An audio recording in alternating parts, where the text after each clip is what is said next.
اردو نویں جماعت نظم چوتھی علم و عمل۔ اس کے شاعر ہیں محمد حسین آزاد۔ پہلی بات، علم حاصل کرنا ایک فریضہ ہے۔ کہا جاتا ہے کہ علم کے بغیر آدمی خدا کو بھی نہیں پہچانتا۔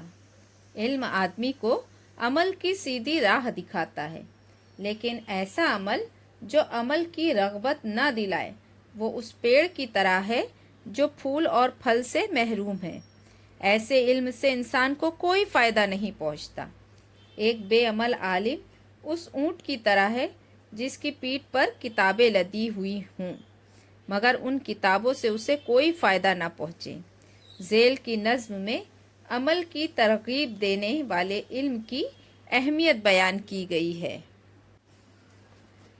مولانا محمد حسین آزاد 10 جون 1830 کو دہلی میں پیدا ہوئے۔ ان کے والد مولوی محمد باقر ایک اخبار نکالا کرتے تھے جس کا نام دہلی اردو اخبار تھا۔ آزاد کی ابتدائی تعلیم مروجہ طریقے پر ہوئی۔ بعد میں محمد باقر نے آزاد کو مشہور شاعر ذوق کے سپرد کر دیا۔ انہوں نے آزاد کو زبان و ادب کی تعلیم دی اور عربی فارسی زبان سے بھی واقف کرایا۔ انہیں لاہور کے زمانہ قیام میں محکمہ تعلیم میں ملازمت مل گئی۔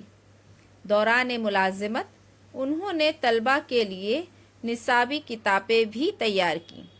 ان کی تصانیف میں آب حیات، نیرنگ خیال، سخندان فارس اور دربار اکبری نہایت اہم تسلیم کی جاتی ہے۔ 22 جنوری 1910 کو لاہور میں آزاد کا انتقال ہوا۔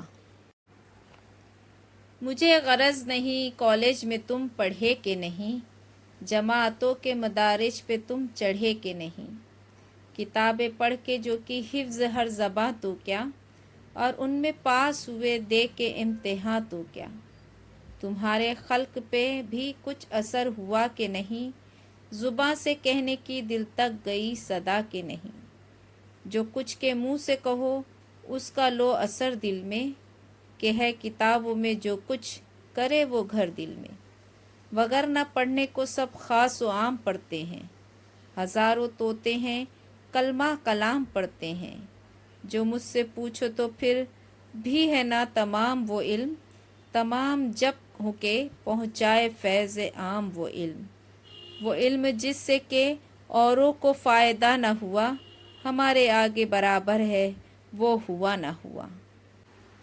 خلاصہ کلام، شاعر کے نزدیک یہ بات اہم نہیں ہے کہ آپ نے علم حاصل کیا، مختلف زبانیں سیکھیں اور امتحانات میں کامیابی حاصل کی۔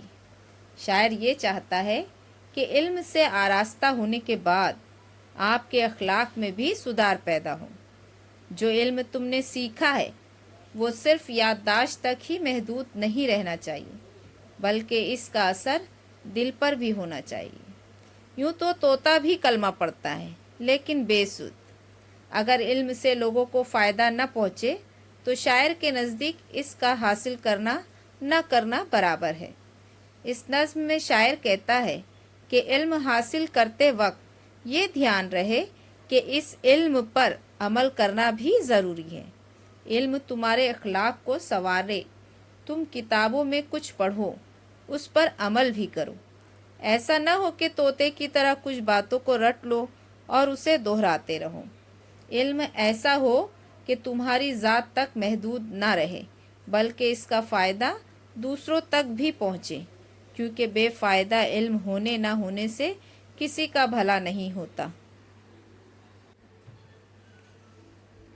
آئیے اس کے معنی پر نظر کرتے ہیں۔ مدارج، زینے، سٹیجز، حفظ کرنا، زبانی یاد کرنا، لرن بائی ہارٹ، خلق، اخلاق، برتاؤ، کیریکٹر، بیہیویئر، دل میں گھر کرنا، پسند آنا، ون ہارٹ، افیکشن، وگرنہ، ورنہ، ادروائز اور ایلس، تمام ہونا، پورا ہونا، ختم ہونا، بی فنشڈ، کمپلیٹڈ، فیض،